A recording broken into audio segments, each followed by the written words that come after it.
ಅಜ್ಜನ ಜಾತ್ರೆ ಅಂದ್ರೆ ಕೊಪ್ಪಳಕ್ಕೆ ಕೊಪ್ಪಳವೇ ಹೊಸ ಕಳೆ ಪಡೆಯುತ್ತೆ.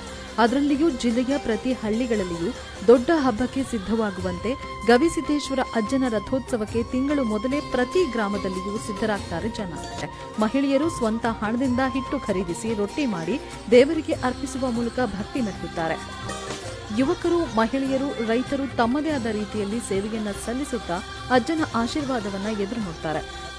ಭಕ್ತಿಯು ಮನೆ ಮನಗಳಲ್ಲಿ ಮುಕ್ತಿಯ ಕೆನೆ ನೆನಹಿನಲ್ಲಿ ಓಂಕಾರವು ಕೋಟೆ ಕಟ್ಟೆ ಬೆಟ್ಟಗಳು ಧ್ಯಾನದಲ್ಲಿ ಸಿದ್ಧ ಪುರುಷ ಗವಿ ಸಿದ್ಧನೆ ಇಷ್ಟ ಪ್ರಾಣ ಭಾವದಲ್ಲಿ ಯಾತ್ರೋತ್ಸವ ನಮ್ಮ ಜಾತ್ರೋತ್ಸವ ಜಾತ್ರೋತ್ಸವ ನಮ್ಮ ಆತ್ಮೋತ್ಸವ. ದಕ್ಷಿಣ ಭಾರತದ ಕುಂಭಮೇಳವೆಂದು ಪ್ರಸಿದ್ಧಿಯಾದ ಕೊಪ್ಪಳದ ಶ್ರೀ ಗವಿಸಿದ್ದೇಶ್ವರರ ಮಹಾರಥೋತ್ಸವ ಜನವರಿ 15, 16, 17ರಂದು ಜರುಗಲಿದ್ದು, ಈ ಭಕ್ತಿಯ ನಿತ್ಯೋತ್ಸವವನ್ನು ಆಚರಿಸೋಣ, ಆನಂದಿಸೋಣ, ಆರಾಧಿಸೋಣ.